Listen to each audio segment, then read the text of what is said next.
나머지 환자들은 기존의 방사선 치료만으로도 충분히 효과를 볼 수 있다고 생각합니다.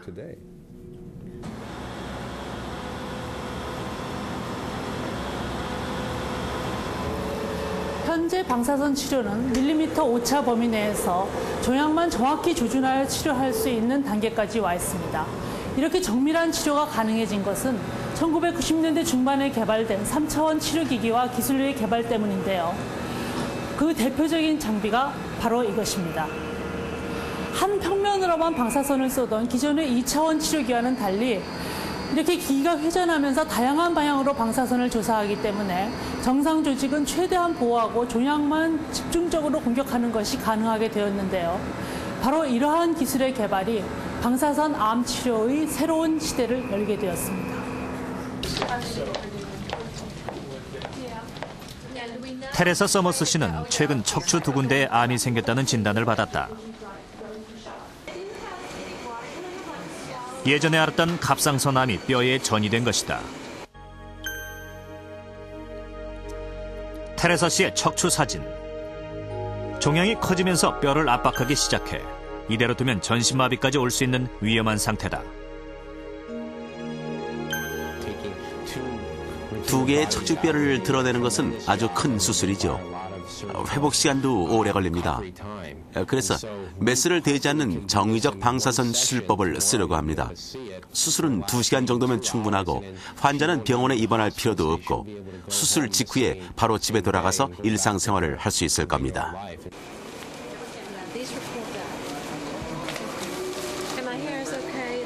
정의적 방사선 수술은 일반 방사선보다 높은 에너지를 이용해 단기간 내에 암세포를 제거하는 치료법이다. 치료 효과를 빨리 볼 수 있다는 장점이 있지만 강한 방사선으로부터 정상 조직을 보호하려면 고도의 정밀함이 요구된다. 치료 직전에 CT 촬영을 하는 것도 그 때문이다.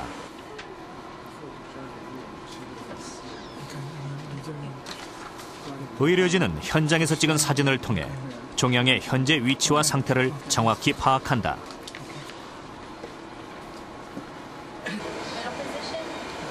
종양의 위치에 변동이 있을 경우 침상을 이동시켜 정확한 자리를 잡고 방사선이 들어갈 좌표를 다시 한번 확인한다. 방사선이 정상 조직을 피해 정확히 종양에만 들어갈 수 있도록 하기 위해서다. 왼쪽은 시뮬레이션 영상이고 오른쪽은 종양의 상태를 다시 한번 확인하기 위해서 치료 직전에 찍은 사진입니다. 사진을 보니 준비가 완벽하게 된 것 같아서 방사선을 쏘아도 좋다는 승인을 내릴 예정입니다.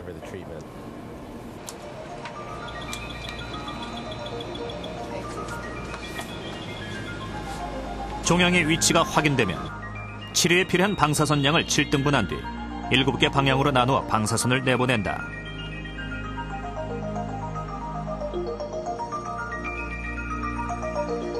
개당 7분의 1의 에너지를 가진 방사선들은 종양으로 집중되는데 이렇게 함으로써 종양에는 강한 방사선을 쏘이고 주변 정상 조직의 손상은 줄일 수 있다. 정의적 방사선 수술은 종양에만 정확하게 방사선을 전달하고 정상 조직은 보호합니다. 간편하고 안전하게 종양을 제거할 수 있기 때문에 외과적 수술을 대체할 수 있는 치료법이라고 말씀드릴 수 있겠습니다. 국내에서도 조기 폐암의 새로운 치료법으로 정의적 방사선 수술이 주목받고 있다.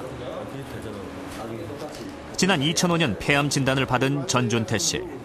다행히 조기에 발견됐지만 병원에선 수술 불가 판정을 내렸다.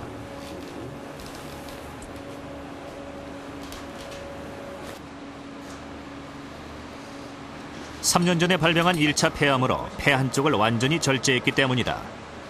이렇게 폐 기능이 약해진 상태에서 또다시 수술을 할 경우 환자에게 오히려 해가 될 수 있다. 이 환자 같은 오른쪽 폐를 절제했고 왼쪽 폐만 남았는데 여기를 또 절제를 하게 되면 아무리 작은 부분이라도 절제를 하게 되면 이 환자의 앞으로 살아가는데 심각하게 이 호흡 곤란을 초래할 수가 있죠.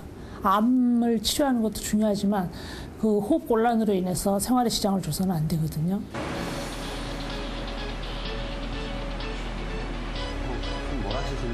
최은경 교수팀은 폐절제 수술 대신 정유적 방사선 수술로 전준태 씨의 암세포를 제거하기로 했다. 정유적 방사선 수술은 일반 방사선보다 강한 에너지를 쓰기 때문에 정확성이 가장 중요하다. 문제는 호흡이었다. 환자가 숨을 쉴 때마다 폐가 움직이고 종양도 함께 움직이는 것이다.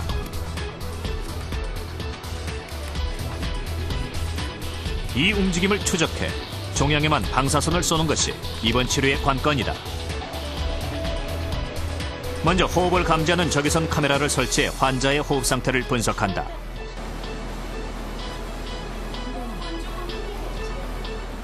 그런 다음 치료 부위에 호흡 감지기를 올려놓고 호흡에 따른 종양의 움직임을 관찰한다.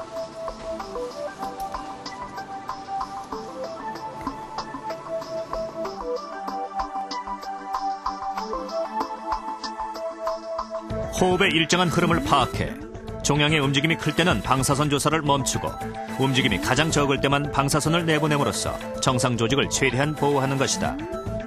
보통 그냥 숨을 쉬게 되면, 많이 움직이게 되면 우리가 이렇게 사진으로 보면 되게 종양이 한 1.5cm에서 2cm까지도 심하면 움직이게 됩니다. 그렇게 되면 우리가 치료를 하게 되면은 잘못 치료하면은 종양이 없는 데에 가서 정상 폐에 이 방사선이 들어가게 되거든요.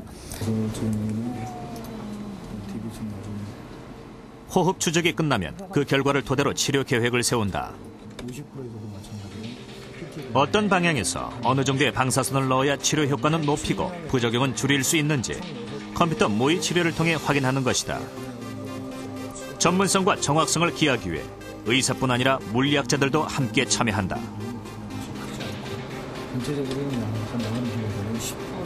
미리 그러니까 환자한테 방사선이 어떻게 들어갈지를 저희가 시뮬레이션 해보고 그다음에 그 담당 의사분하고 같이 그 방사선 들어가는 모양을 보고 그것이 충분히 치료가 될 것인지, 그다음에 우리가 주변에 있는 정상 조직에는 그 방사선이 충분히 안 들어가서 그 이후에 컴플리케이션이 일어나지 않을 것인지 이런 것들을 충분히 상의를 한 뒤에 그 두 가지가 만족을 했을 때 우리가 치료를 할 수 있도록 되게 되겠습니다.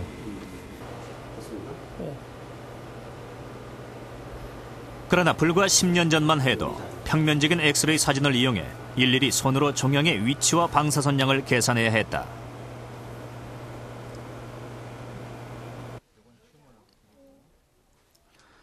지금보다 정확성이 떨어지는 것은 당연한 일이었다. 이렇게 인체가 이렇게 굴곡이 있기 때문에 생기는 오차가 대략적으로 저희가 컴퓨터로 계산했을 때는 1, 2%라고 알려져 있지만은 손으로 했을 때는 그보다 큰 3, 4% 이상 차이가 나는 거로 돼 있고, 그다음에 여기 보시면은 지금 CT로 찍었을 때에는 우리가 이 안에 있는 장기들을 볼 수가 있지만 지금 여기는 장기가 볼 수 없고 모사 그린 이거를 그리기 때문에 정확도에서 많이 떨어진다고 할 수 있고요.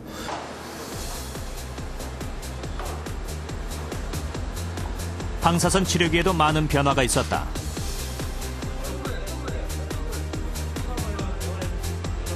방사선 치료의 핵심은 정상 조직을 피해 종양에만 방사선을 넣는 것이다.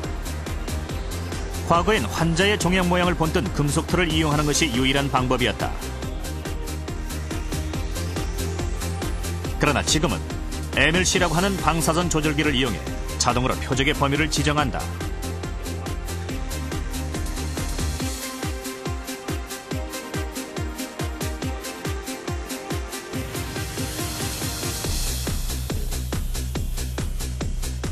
뿐만 아니라 부위별로 방사선의 세기까지 조절할 수 있게 됐다. 실제 모나리자의 그림과 똑같이 음영을 표시할 수 있을 정도로 그 기능이 정밀하다.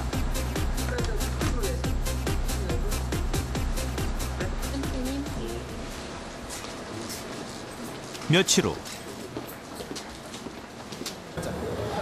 치밀한 사전 계획 끝에 전준태 씨의 방사선 수술이 시작됐다. 지금 불편한 거 없으시죠? 딱 맞나? 훨씬 딱 맞아요? 그러면?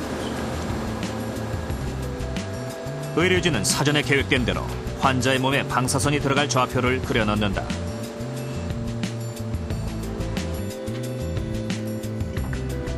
동시에 조정실에서는 현장에서 촬영한 폐 사진과 치료 계획 단계에서 사용한 사진을 비교하는 작업에 들어간다.